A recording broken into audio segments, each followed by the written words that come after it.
असल में हमने इससे पहले भी जो हमारी प्रेस कॉन्फ्रेंस वगैरह हुई उसमें हमने तमाम बातें जो है आप लोगों के सामने रखी।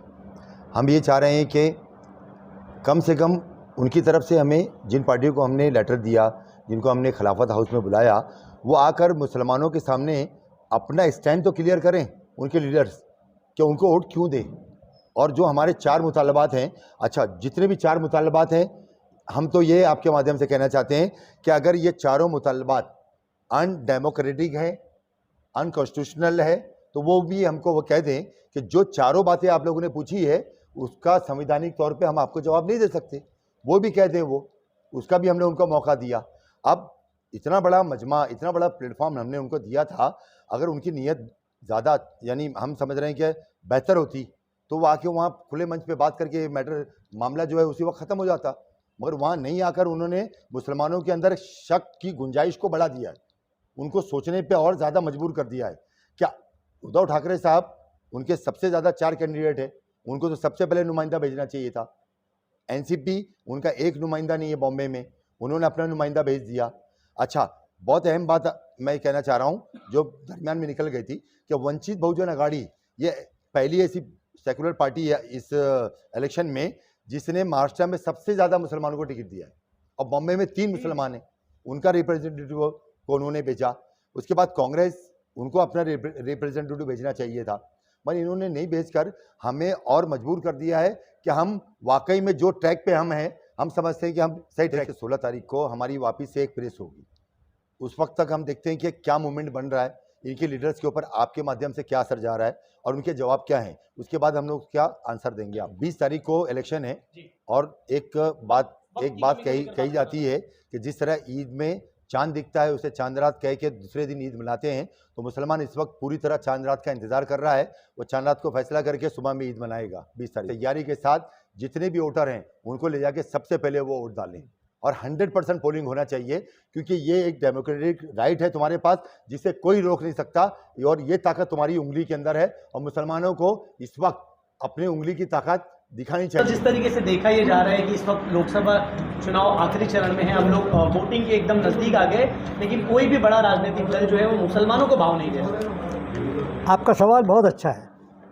और इसी नज़रिए के तहत आज जो नेशनल फोरम मुस्लिम इंटेलेक्चुअल्स और जो हमारी जो वोटर्स काउंसिल जो है, मुस्लिम वोटर्स काउंसिल ने जो प्रेस कॉन्फ्रेंस का इनेकाद किया है, उसकी वजह यही है कि हम ये चाहते हैं कि मुसलमान जाग जाए और मुसलमान मुत्तहिद हो जाए, और मुत्तहिद होकर उनके वोट का जो बंटवारा होता है हमेशा, इस मर्तबा बंटवारा नहीं होगा। हम ये चाहेंगे कि तमाम मुसलमान एकजुट होकर और किसी ऐसे लोगों को कामयाब करें कि जो बीजेपी के खिलाफ हो। इकलौता मुस्लिम एमपी से मुराद आपका इम्तियाज़ जलील साहब। इम्तियाज़ जलील साहब को मुकम्मल सपोर्ट हासिल है, न सिर्फ मुसलमानों का, वहाँ के हिंदुओं का, वहाँ के दलितों का, वहाँ के बुद्ध जो मज़हब से ताल्लुक़ रखने वाले हैं। गोया मैं ये कहूँ कि औरंगाबाद की तकरीबन 70% आवाम का उनको एतमाद हासिल है, और मैंने ख़ुद देखा है उनके प्रचार को। और इम्तियाज़ साहब की जो मकबूलियत है, उस मकबूलियत को देखते हुए ये सवाल बनता ही नहीं कि उनको आवाम ने रिजेक्ट किया है, या आवाम की मकबूलियत उनको हासिल नहीं है, या आवाम का वोट उनको हासिल नहीं होगा। इंशाल्लाह वो इलेक्शन जीतेंगे। कि भाई संविधान बदल देंगे ये लोग, ये एक नैरेटिव बनाया गया भारतीय जनता पार्टी की तरफ से, और उस नैरेटिव के बेस पर इंडिया अलायंस ने काम करना शुरू किया।